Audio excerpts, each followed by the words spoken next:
दोस्तों स्वागत है आप सभी का आपके अपने YouTube channel SS study material पर। आज हम लोग ज्योग्राफी का एक मोस्ट इंपोर्टेंट क्वेश्चन समझने वाले हैं कि भारत में धार्मिक पर्यटन के का वर्णन कीजिए। भारत में धार्मिक पर्यटन का क्या महत्व है इसके बारे में आपको बताना है, ठीक है। तो बिना देर के चलिए इसके आंसर को हम लोग समझते हैं। कहा जा रहा है कि भारत प्राचीन काल से ही आस्था, अध्यात्म और धर्म का केंद्र रहा है। भारत प्राचीन काल से आस्था, अध्यात्म और धर्म का केंद्र रहा है। यहाँ विविध धर्मों हिंदू, बौद्ध, जैन, सिख, इस्लाम, ईसाई आदि के असंख्य पवित्र स्थल हैं जो करोड़ों श्रद्धालुओं और पर्यटकों को आकर्षित करते हैं इन स्थलों की यात्रा को धार्मिक पर्यटन कहा जाता है। और ये सारे जो यात्रा है इन्हीं को धार्मिक पर्यटन कहा जाता है। जो इन धर्म के केंद्रों पर जाते हैं, इनकी यात्रा करते हैं, इसी को धार्मिक पर्यटन कहा जाता है, ठीक है।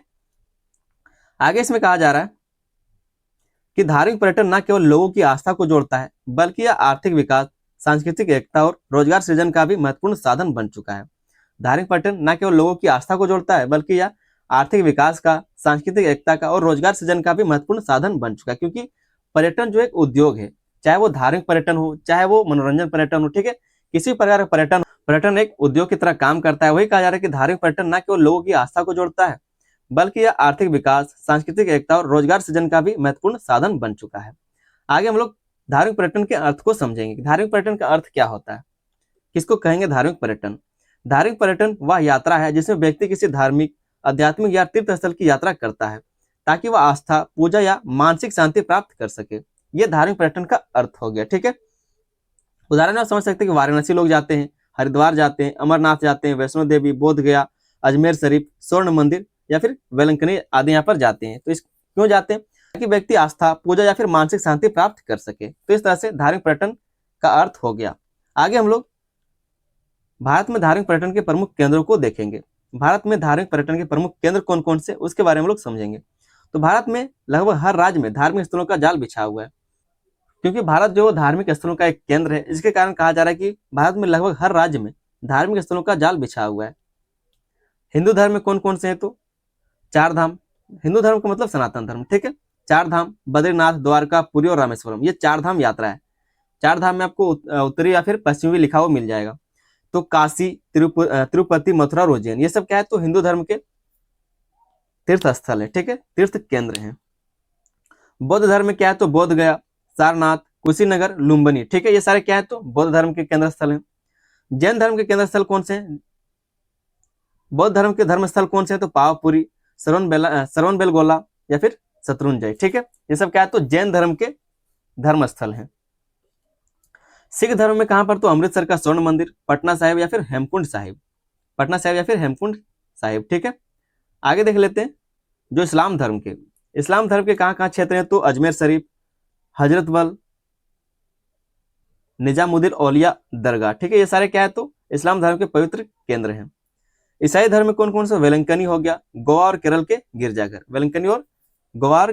गिरजाघर, ठीक है। तो ये सारे क्या है? तो भारत में जो पाए जाने वाले धार्मिक केंद्र है उसके बारे में हमने बात किया। आगे हम लोग धार्मिक पर्यटन का महत्व को समझेंगे, जो आपके क्वेश्चन में पूछा गया था। धार्मिक पर्यटन का महत्व, सबसे पहला महत्व है आर्थिक महत्व। धार्मिक पर्यटन से स्थानीय और राष्ट्रीय स्तर पर भारी आर्थिक लाभ होता है। धार्मिक पर्यटन से क्या होता है? तो स्थानीय और राष्ट्रीय स्तर पर भारी आर्थिक लाभ होता है। जो स्थानीय लोग हैं वहां पर तो लाभ होता ही, साथ में राष्ट्रीय स्तर पर भी भारी लाभ होता है। होटलों, ट्रेवल एजेंसियों, टैक्सी सेवाओं, हस्तशिल्प और स्थानीय व्यापार को प्रोत्साहन मिलता है। सरकार को कर और शुल्क के माध्यम से राजस्व प्राप्त होता है। सरकार को भी कर और शुल्क के माध्यम से राजस्व प्राप्त होता है। और जो वहाँ के लोग हैं, जो वहाँ टैक्सी चलाते हैं, जो ट्रेवल एजेंसियां हैं, जो जिसके पास होटल है, जो खाना खिला रहे हैं, ठीक है, जो हस्तशिल्प, जिसके पास छोटे छोटे उद्योग हैं, उनको भी प्रोत्साहन मिलता है, उनको भी व्यापार मिलता है, उनको भी आर्थिक मदद मिलता है, ठीक है, वो लोग भी कमाई करते हैं। उदाहरण में आप देख सकते हैं कि वाराणसी, तिरुपति और वैष्णो देवी में हर वर्ष करोड़ों रुपए का राजस्व धार्मिक पर्यटन से प्राप्त होता है। हर वर्ष सिर्फ करोड़ों रुपए राजस्व धार्मिक पर्यटन से प्राप्त होता है, ठीक है, इन सब पर्यटन स्थलों से। दूसरा है रोजगार सृजन। इसका जो महत्व है धार्मिक स्थल का वो है रोजगार सृजन, लोगों को काम मिलना। धार्मिक स्थलों पर गाइड, ड्राइवर, पुजारी, कारीगर, दुकानदार, होटल कर्मी आदि के लिए रोजगार के अवसर उत्पन्न होते हैं। भारत सरकार की स्वदेश दर्शन योजना, जो स्वदेश दर्शन योजना था, जिसमें रामायण सर्किट को आपने पढ़ा था, के तहत धार्मिक सर्किटों के विकास से लाखों लोगों को प्रत्यक्ष और अप्रत्यक्ष रोजगार मिला है। जो स्वदेश दर्शन योजना था, जिसके अंतर्गत आपका रामायण सर्किट भी आता है, उसके अंतर्गत कहा जा रहा है कि इसके तहत धार्मिक सर्किटों में के विकास से लाखों लोगों को प्रत्यक्ष और अप्रत्यक्ष रोजगार मिला हुआ है। तो इसका दूसरा लाभ था। तीसरा जो इसका महत्व है धार्मिक पर्यटन का, वो है सांस्कृतिक एकता और राष्ट्रीय एकीकरण। सांस्कृतिक एकता और राष्ट्रीय एकीकरण। धार्मिक पर्यटन भारत की एकता में विविधता, धार्मिक पर्यटन जो है भारत की एकता में विविधता की भावना को सशक्त बनाता है। उत्तर से दक्षिण, पूर्व से पश्चिम तक लोग एक दूसरे के धार्मिक स्थलों की यात्रा कर सांस्कृतिक संबंधों को मजबूत करते हैं। इससे पारस्परिक सौहार्द, सौहार्द का मतलब होता है भाईचारा, ठीक है, सौहार्द और राष्ट्रीय एकता को बढ़ावा मिलता है, और राष्ट्रीय एकता को बढ़ावा मिलता है।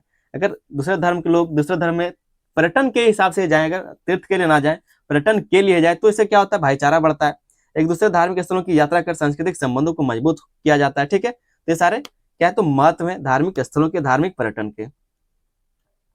धार्मिक पर्यटन का जो चौथा महत्व है वह ऐतिहासिक और स्थापत्य महत्व। ऐतिहासिक और स्थापत्य महत्व।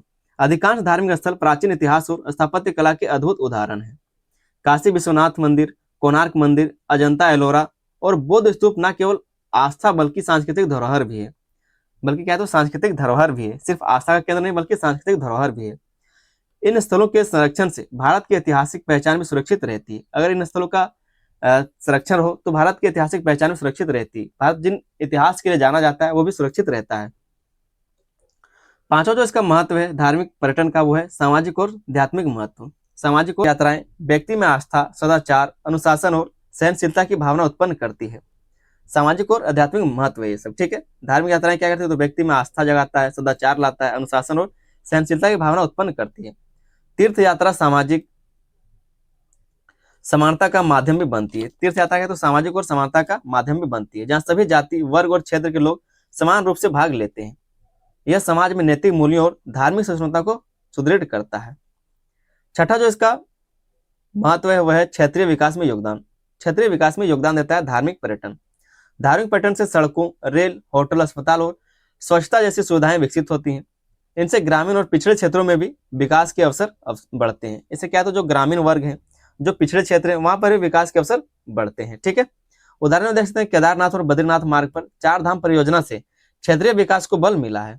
ये जो चार धाम सर्किट बनाया गया है केदारनाथ बद्रीनाथ मार्ग पर, आप देखेंगे चार धाम परियोजना से क्षेत्रीय विकास को बल मिला। जो क्षेत्रीय लोग थे, जो क्षेत्रीय क्षेत्र थे, वहां पर।